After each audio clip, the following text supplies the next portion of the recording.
हम अपने आप को किस तरह से जज करते हैं ये हमारी पर्सनैलिटी पर डिपेंड करता है। जहां कई लोग अपनी अट्रैक्टिवनेस को ओवर एस्टिमेट करते हैं, वहीं ज्यादातर लोग अपने आप को काफी हार्शली जज करते हैं और वो जितने अट्रैक्टिव असलियत में होते हैं अपने आप को उससे कम समझते हैं। ये इसलिए होता है क्योंकि हम इंसानों के अंदर एक नेगेटिविटी बायस होती है, यानी जस्ट बिकॉज नेगेटिव चीजें हमारी जिंदगी के लिए खतरनाक हो सकती हैं, हम सिर्फ इसी बात पर फोकस करने लगते हैं कि हमारे अंदर नेगेटिव क्या है। यही रीजन है कि क्यों अपने आप को कम अट्रैक्टिव समझने वाले लोगों की सेल्फ एस्टीम कम होती है और उनमें बॉडी इमेज डिसऑर्डर्स भी ज्यादा होते हैं। हाउएवर, जब हम अपने आप को एनालाइज करते हैं तब हम अपनी पर्सनालिटी को इग्नोर करके सिर्फ आउटर अपीयरेंस को दूसरों से कंपेयर करने लगते हैं। और तभी आज हम ऐसे 10 साइंस के बारे में बात करेंगे जो बताएंगे कि शायद आप भी अपनी ओवरऑल अट्रैक्टिवनेस को कैलकुलेट करने में गलती कर रहे हो और आपसे मिलने वाले लोग आपको ज्यादा अट्रैक्टिव मानते हैं। नंबर 7, आप सिंपली दूसरों से अलग हो।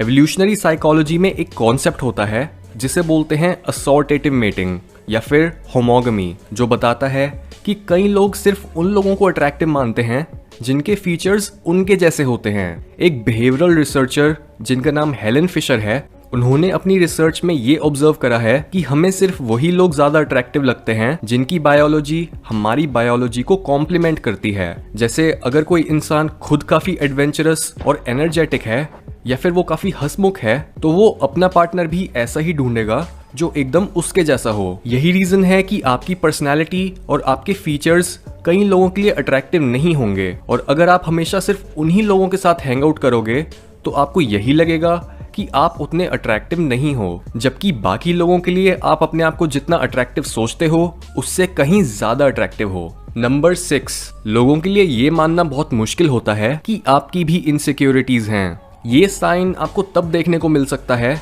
जब आप किसी इंसान को ये बताते हो कि आपकी सेल्फ एस्टीम कम है, आप में कॉन्फिडेंस नहीं है या फिर आप अपनी अपीयरेंस को लेकर काफी परेशान रहते हो। क्योंकि हम सबकॉन्शियसली हमेशा ये एक्सपेक्ट करते हैं कि जो लोग ज्यादा अट्रैक्टिव होते हैं उनकी कोई इनसिक्योरिटीज नहीं हो सकती। सो जब कोई इंसान बहुत हैरान हो जाता है आपकी सेल्फ इमेज की प्रॉब्लम्स को सुनकर, तो वो एक काफी क्लियर साइन होता है कि दूसरे लोग आपको काफी अट्रैक्टिव समझते हैं और आपकी अपनी अपीयरेंस को लेकर सारी प्रॉब्लम्स बस आपके दिमाग में हैं। नंबर 5, लोग आपकी तरफ देखकर स्माइल पास करते हैं। ये हमारा नेचुरल रिएक्शन होता है कि जब भी हम किसी अट्रैक्टिव इंसान को देखते हैं तब हमारे दिमाग में डोपामीन रिलीज होता है जिससे हमें अच्छा फील होता है और हम उन्हें स्माइल पास कर देते हैं ये सिग्नल करने के लिए कि हम उनसे बात करने में इंटरेस्टेड हैं। इस तरह की स्माइल काफी अलग होती है और मुंह पर देर तक टिकी रहती है उस स्माइल के कंपैरिजन में जो हम दूसरों को अपने मैनर्स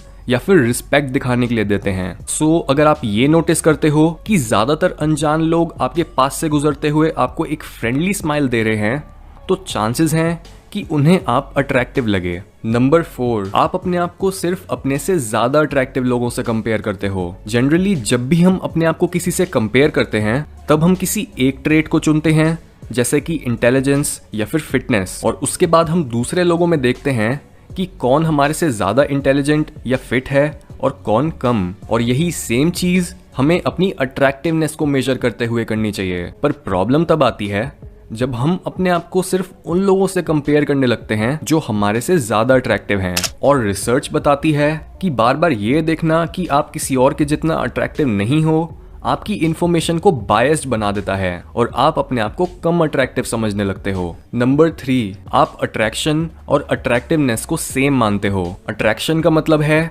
कि दूसरे लोग आपकी ओवरऑल पर्सनैलिटी, इंटेलिजेंस, लुक्स या सक्सेस के बेसिस पर आपको अट्रैक्टिव मानते हैं, पर अट्रैक्टिवनेस सिर्फ आपकी आउटर अपीयरेंस होती है। जैसे कई बार आपको कोई इंसान अट्रैक्टिव तो लग सकता है लेकिन सेम टाइम पर आप उससे अट्रैक्ट नहीं होते, क्योंकि हम दूसरे लोगों को काफी सारी डायमेंशंस में जज करके देखते हैं कि वो ओवरऑल कितने इंटरेस्टिंग, कॉन्फिडेंट, इंटेलिजेंट या फिर इंस्पायरिंग हैं। यहाँ तक कि 2013 में हुई एक स्टडी में देखा गया था कि जो लोग दूसरों की मदद करते हैं वो ज्यादातर लोगों को बहुत अट्रैक्टिव लगते हैं। और एक स्टडी में देखा गया कि जो मेल्स ज्यादा क्रिएटिव होते हैं वो फीमेल्स की नजर में ज्यादा अट्रैक्टिव बन जाते हैं। तभी जब भी आप अपने आप को जज करो तो यही सोचो कि क्या आप बस अपनी फिजिकल अट्रैक्शन को जज करके अपने आप को अंडर एस्टिमेट कर रहे हो या फिर आप अपनी ओवरऑल अट्रैक्शन पर ध्यान दे रहे हो। नंबर 2, आपसे मिलने वाले लोग आपके लिए काफी स्ट्रॉन्ग फीलिंग्स रखते हैं, क्योंकि जब आप अट्रैक्टिव होते हो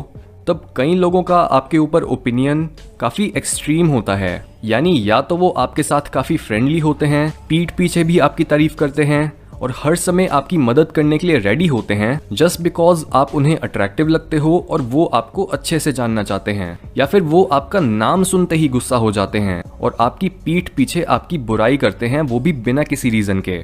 साइकोलॉजी के हिसाब से इस तरह का बिहेवियर उन इंसानों में देखने को मिलता है जो किसी इंसान से जेलस होता है और वो अपना गुस्सा दिखाता है उस इंसान की रेपुटेशन खराब करके। नंबर 1, आपको रिलेशनशिप्स काफी इजीली अवेलेबल होते हैं। ये साइन काफी स्ट्रेट फॉरवर्ड है जो बोलता है कि आप चाहे एक मेल हो या एक फीमेल, अगर आपके आसपास ऐसे लोग हमेशा होते हैं जो आपको अपना पार्टनर बनाना चाहते हैं और वो ये मौका ढूंढने के लिए आपसे हमेशा फ्लर्ट करते रहते हैं, तो चांसेस हैं कि दूसरे लोग आपको काफी अट्रैक्टिव मानते हैं और आपकी सेल्फ परसेप्शन गलत है। बट अगेन, यहाँ पर बात सिर्फ आपकी लुक्स की नहीं है, बट आप ओवरऑल दूसरों को अपनी तरफ कितना अट्रैक्ट कर पाते हो, ये मैटर करता है।